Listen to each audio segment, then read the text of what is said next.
Olá pessoal, tudo bem? Esse é o nosso Meditando em Deus, nosso projeto que visa edificar e abençoar a sua vida. Hoje nós estamos falando sobre o estar juntos, né? É uma série de estudos que estamos fazendo acerca dos fundamentos para a fé. E através desses ensinamentos vamos falar acerca do amor fraternal. E afirmamos sempre que o amor nos leva a estarmos juntos uns aos outros. E esse estar junto nos leva a servirmos os nossos irmãos. É a palavra ágape, o amor do tipo de Deus, que nos leva à koinonia, que é a comunhão uns com os outros, que é o tema de agora que nós vamos abordar, o estar juntos, que nos leva ao serviço, à diaconia. Dentro desse tema de relacionamento entre irmãos, esse aspecto é tão óbvio que pareceria até desnecessário mencioná-lo. Pois se não estivéssemos juntos, não haveria relacionamento nem comunhão uns com os outros. Tema tão pertinente na palavra de Deus. No entanto, isso é tão importante que se torna necessário insistir nesse tema, enfatizarmos isso, pois o estar juntos é condição indispensável para a formação e edificação de todos os crentes, de toda a Igreja de Cristo, de toda a comunidade cristã. Vejamos alguns exemplos de cristãos em Jerusalém, por exemplo, em Atos 2:42, a Bíblia fala que perseveravam na comunhão, né, dos santos ali, o estar juntos. Em Atos 2:42 fala de perseverança e fala de comunhão. Em Atos 2:44, todos os que criam, ou seja, aqueles que têm fé em Cristo, estavam juntos. E essa é a ênfase que nós vamos dar hoje. O estar juntos. Em Atos 2:46, comiam juntos com alegria e singeleza de coração. Então, comunhão é isso, é o estar juntos. É algo inerente à própria natureza da Igreja de Cristo, do corpo de Cristo, da Igreja do Senhor. Não pode haver igreja sem koinonia, sem comunhão, sem estar junto, né? Koin vem da palavra koinos, que é algo em comum. Koinonia vem da palavra koino, que significa algo em comum. Deus está restaurando a sua igreja nesse tempo, o que implica também na restauração dessa comunhão tão belo, né, e tão forte como era no princípio da igreja primitiva. Nós precisamos resgatar isso nos dias atuais, diante do Senhor. Esse valor extraordinário do cristianismo, talvez uma das coisas mais lindas e belas do cristianismo, são as amizades, são os relacionamentos sadios que nós fazemos ao longo da nossa vida cristã. O primeiro destaque que eu gostaria de dar é que nós devemos ter uma mentalidade de comunidade. Se realmente queremos ser cristãos, precisamos ter uma mentalidade de comunidade. Estamos vivendo uma sociedade egoísta, individualista, materialista, onde as coisas se tornam mais importantes do que as pessoas. E esse senso de comunidade é extremamente necessário para combatermos esse tipo de vida egoísta, individualista, materialista dos dias atuais. Esse estilo de vida, né, está arraigado dentro da sociedade, no egoísmo do próprio coração humano. Existem dois fatores que exercem pressão sobre nós, né, e tentam nos prender nesse estilo de vida dos dias atuais, da sociedade contemporânea, né, pós-moderna, individualista. O primeiro fator é exterior, ou seja, a sociedade que nos rodeia. Deus disse, né, na sua palavra em Romanos 12:2, e não vos conformeis com este século. Ou seja, não podemos tomar a forma desse mundo individualista, egoísta, materialista, onde as coisas são mais importantes do que as pessoas. O outro fator é interior, ou seja, um problema interior do homem, o egoísmo no coração do homem. E sobre isso Deus nos diz que nós devemos nos despojar do velho homem que se corrompe pelas suas concupiscências, do engano, e devemos nos revestir do novo homem que é conforme a justiça de Deus, que é a vida de Cristo em nós, conforme Efésios 4:22. Então devemos ser transformados pela renovação do nosso entendimento, conforme diz Romanos 12:2, Efésios 4:23. Nós, cristãos, devemos estar imbuídos dessa mentalidade nova, dessa nova mentalidade, uma mentalidade, então, de comunidade, onde o bem comum, o interesse de todos, está acima do meu interesse, do meu particular. essa mentalidade de comunidade é muito necessária. Isso acabará com o individualismo no meio do corpo de Deus, do corpo de Cristo, do personalismo também, do exclusivismo, onde as pessoas se tornam o centro das atenções.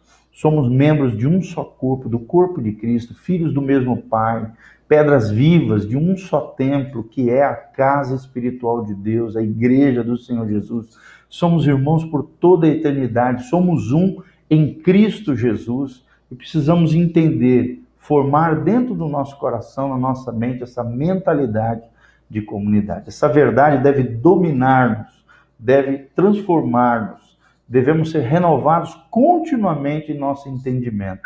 Somos parte de uma comunidade, portanto, já não podemos pensar, agir, sentir, planejar como indivíduos solitários, mas sim como participantes da comunidade de Deus. Nossa vida familiar, o emprego de nosso tempo, os nossos bens, o exercício das nossas capacidades, nossos trabalhos e projetos, e mesmo o lugar onde vivemos, não podem ser coisas independentes da comunidade, do todo, né? Dessa igreja, desse senso, dessa mentalidade de comunidade. Precisamos ter consciência também de comunidade. Satanás almeja destruir isso.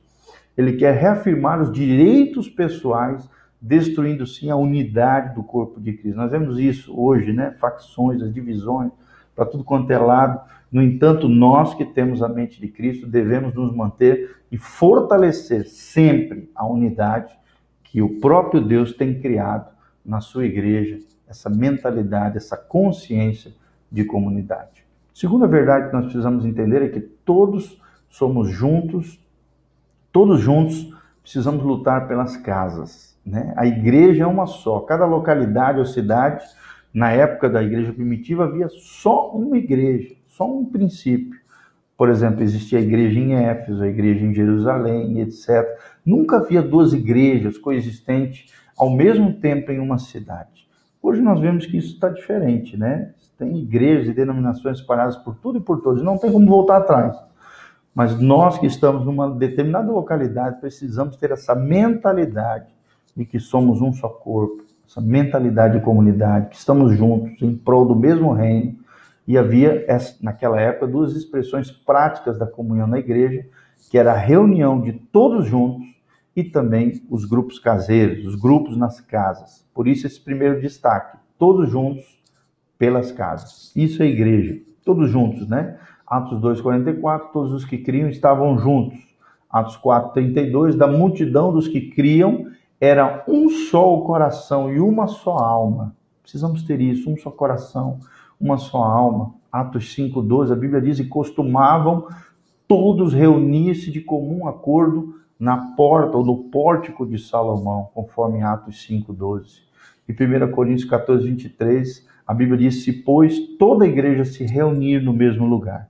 E essa era a prática da igreja primitiva. Esses textos referendo essa reunião de todos em um só lugar, essa expressão da unidade, do amor com todos os irmãos residentes na mesma localidade, um testemunho da unidade diante do mundo sem Deus, especificamente diante da cidade e da localidade.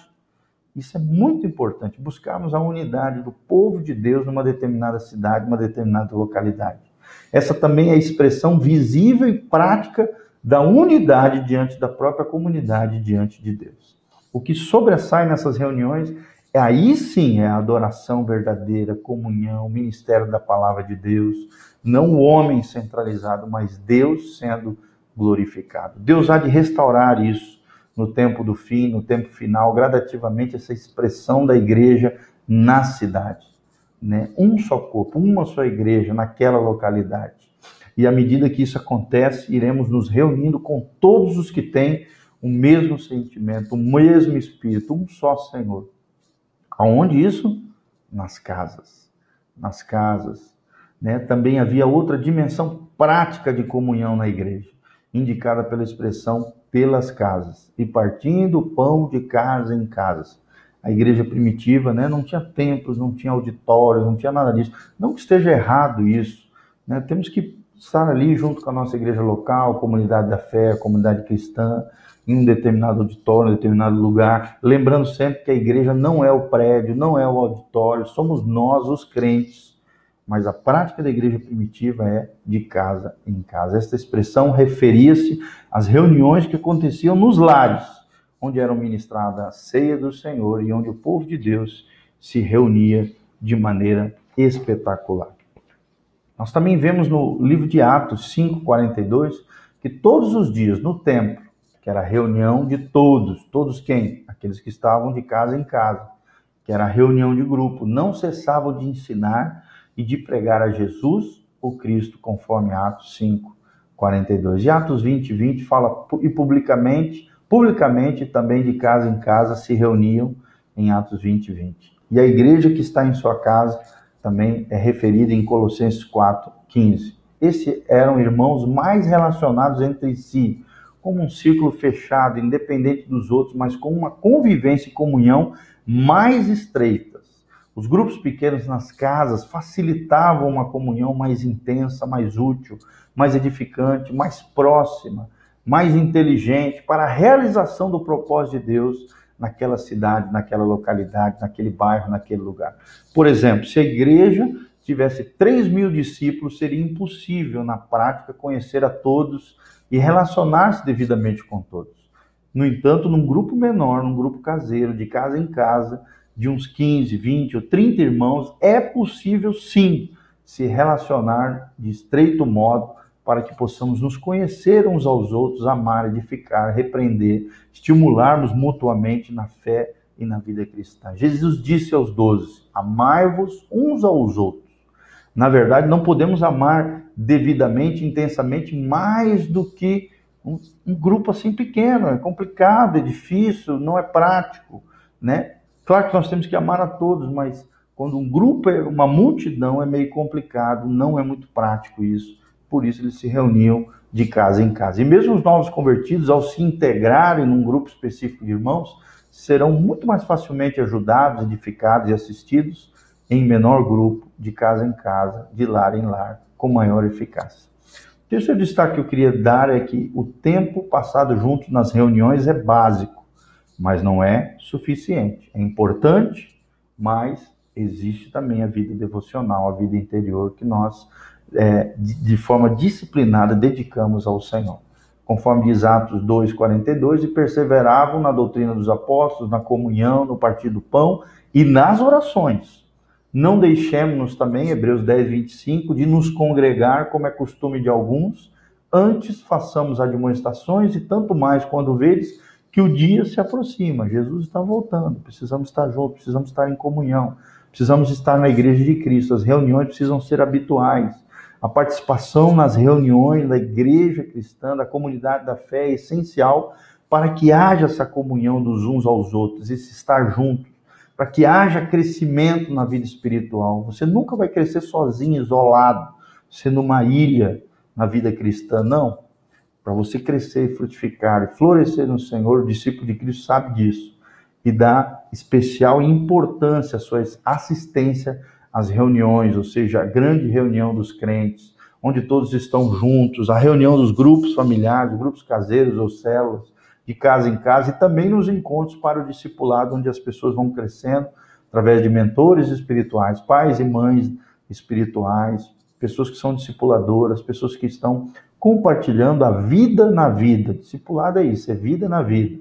O Filho de Deus deve dar prioridade em sua vida e atividades ao reino de Deus, buscar em primeiro lugar o reino de Deus e todas as outras coisas vos serão acrescentadas. Salvo por motivo de força maior, aí sim dá para se entender, né, que aí sim não haja participação, né, em todas as reuniões, mas devemos priorizar a comunhão, estar junto uns com os outros. Devemos então reunir-nos para recebermos o mesmo ensinamento, participarmos das mesmas reuniões, experimentarmos as mesmas bênçãos, beber do mesmo Espírito, receber as mesmas orientações, levar a mesma carga, a carga uns dos outros e sermos renovados pela mesma manifestação da presença de Deus, tanto em nossa vida, em nosso coração, como também na vida de outros irmãos e irmãs preciosos de Jesus. Então também é necessário termos tempo de comunhão fora das reuniões, fora dos templos, das igrejas. O tempo de culto não basta, não é suficiente. Devemos estar juntos também em outras ocasiões, junto com os nossos irmãos, de modo que possamos nos conhecer mais intimamente. Se somente nos vemos nas reuniões, entramos e saímos dos cultos, a nossa comunhão será um tanto superficial. Precisamos nos encontrar de forma informal, né? Nos abrimos mais uns aos outros, abrimos nosso coração, nos conhecemos melhor, dentro de um clima mais natural, espontâneo, uns aos outros. Devemos, para isso, procurar ocasiões para estarmos juntos. Por exemplo, encontrarmos-nos para comermos juntos, como diz Atos 2,46, com alegria e singeleza de coração, visitar-nos uns aos outros e conversarmos, compartilharmos, né? Conversarmos por telefone, dar uma ligadinha por irmão, organizar passeios, algumas vezes férias juntos, né? Tremendo isso. Fazer algum trabalho junto com algum irmão, talvez ajudando aquele irmão em uma determinada necessidade, hospedando uns aos outros. Como é gostoso, né? Hospedar pessoas, irmãos em Cristo, e também sermos recebidos na casa de algum irmão, termos comunhão com aquelas pessoas. É maravilhoso isso. É uma das coisas mais lindas da vida cristã, o estarmos juntos. Sairmos juntos para pregar, para visitarmos pessoas, para fazermos retiros espirituais, acampamentos. Olha que coisa gostosa, olha que coisa maravilhosa. Viajarmos juntos para alguma outra localidade, para fazermos a obra de Deus, ou para descansarmos juntos. Não é a questão apenas de estarmos juntos, mas buscar conhecermos uns aos outros, edificarmos mutuamente em uma comunhão sadia. Devemos nos cuidar ao estarmos juntos para evitar a leviandade, a murmuração, a negatividade, o pessimismo, o falar mal dos outros, a fofoca, a superficialidade e tudo aquilo que não edifica. Tudo aquilo que não edifica tem que ser banido, tem que ser deixado de lado, para que haja uma comunhão sadia entre os irmãos. Também podemos ir planejando, sob a orientação de Deus, algumas medidas mais radicais, como procurar morarmos mais próximos uns dos outros, trabalharmos mais próximos, mais perto uns dos outros, ou até juntos com determinados irmãos. Então, o estar junto é o seguinte destaque que eu quero destacar: é indispensável para conhecer e servir uns aos outros. O estar juntos é indispensável para conhecer e servir uns aos outros. Já foi mencionado que o mandamento principal no relacionamento entre os irmãos é amarmos uns aos outros como Jesus nos amou. O amor precisa desta ligação concreta para que entre em ação o estar juntos. Estando juntos, nos conheceremos mutuamente. O círculo onde isso acontecerá mais concretamente, de maneira mais eficaz, mais prática, é claro, é nos lares, de casa em casa, nos grupos caseiros, nas células, nos ajuntamentos entre os irmãos dentro das casas. Para nos conhecermos, devemos nos interessarmos também uns pelos outros. É necessário ser amigo. Para se ter amigos, é necessário ser amigo. Nos interessarmos uns aos outros, nos doarmos uns aos outros, conhecer o meu irmão, seu nome, seu sobrenome, seus familiares pelos nomes, seu trabalho, suas necessidades, sua situação, suas circunstâncias, suas dificuldades, suas provas, suas cargas, suas aspirações, seus desejos, seus anseios, seus sonhos. Como levaremos as cargas dos nossos irmãos se ignorarmos tais coisas? Fica impossível. E a Bíblia diz que nós devemos levar as cargas uns dos outros, conforme Gálatas 6, versículo 2. Capítulo 6, versículo 2. Como choraremos com os que choram, se não conhecemos a razão da sua tristeza? Como nos alegraremos com os que se alegram, se não estivermos inteirados da sua alegria? Conforme Romanos 12, 15. Como animaremos os desanimados? Conforme 1 Tessalonicenses 5, 14. Se não conhecermos o porquê ele está desanimado? Como ajudaremos os que estão com necessidade, se não sabemos quais são as suas necessidades? Conforme 1 João 3, 17. Como diz o ditado, que os olhos não veem, o coração não sente. Portanto, estando juntos, poderemos mutuamente conhecer as necessidades uns dos outros, e assim será possibilitada a ministração, o serviço entre os santos, de um para com o outro. O estar junto também exigirá de cada um maior crescimento e santidade, pois estaremos sendo conhecidos pelos nossos irmãos e nos expondo à repreensão se não andarmos como devemos. Isso aqui está o problema de muitas pessoas não gostarem de comunhão, porque na comunhão as máscaras caem, as aparências que enganavam já não enganam mais, você é aquilo que você é. Então, essa fachada espiritual pode ser sustentada na reunião, no culto lá grandão, mas não na convivência dos uns aos outros. E é necessário isso, conhecermos melhor uns aos outros. Além disso, na convivência haverá muitas oportunidades para exercermos as virtudes cristãs, como a paciência, o domínio próprio, a humildade, a submissão, o amor altruísta, a amabilidade, a graciosidade. E também nos levará a praticar a confissão de nossos pecados uns aos outros e o perdão também das ofensas daqueles que nos ofenderam. Tá? Então, o exercício do perdão, do amor, da confissão é estando juntos. Na verdade, é mais fácil viver só, sem dúvida nenhuma, sem ter compromisso nem problemas com ninguém, mas é na convivência com os nossos irmãos que crescemos e nos desenvolvemos devidamente. Alguns conselhos práticos para colocarmos em prática no nosso dia a dia. Primeiro, a comunhão é algo recíproco. Depende de ambas as partes. Podemos ter amizade com os que não são de Cristo, mas não comunhão. Se nos relacionarmos com eles é para abençoá-los e amá-los. Podemos ter muitas coisas em comum, mas não a verdadeira comunhão no sentido espiritual. Entretanto, devemos ficar atentos, pois alguém que não se enquadra no nosso padrão de cristianismo pode ainda assim ter a vida de Cristo. Devemos tomar a iniciativa também, segundo a verdade, quando nos aproximarmos dos nossos irmãos. Amar é não esperar ser amados, mas se doar, honrar uns aos outros, abrir o nosso coração para com eles. Não devemos nos associar sempre também com os mais fortes, com os mais maduros, melhores, mais espirituais. Não. Os mais débeis também precisam de nós. E devemos incluí-los na nossa roda de comunhão. Quarta verdade, quando estivermos juntos, não devemos perder tempo com conversas tolas, superficiais. Devemos nos abrir para partilhar o que mais nos pesa, para compartilharmos as nossas experiências, falando a verdade aos nossos irmãos e sendo sinceros verdadeiramente uns com os outros. Quinta verdade, a comunhão é algo que vai crescendo gradualmente, na medida em que nos conhecermos, iremos crescendo em amor, a confiança vem com o tempo. Deus não quer que a nossa relação seja estática, mas dinâmica, crescente, que vá se fortalecendo cada vez mais.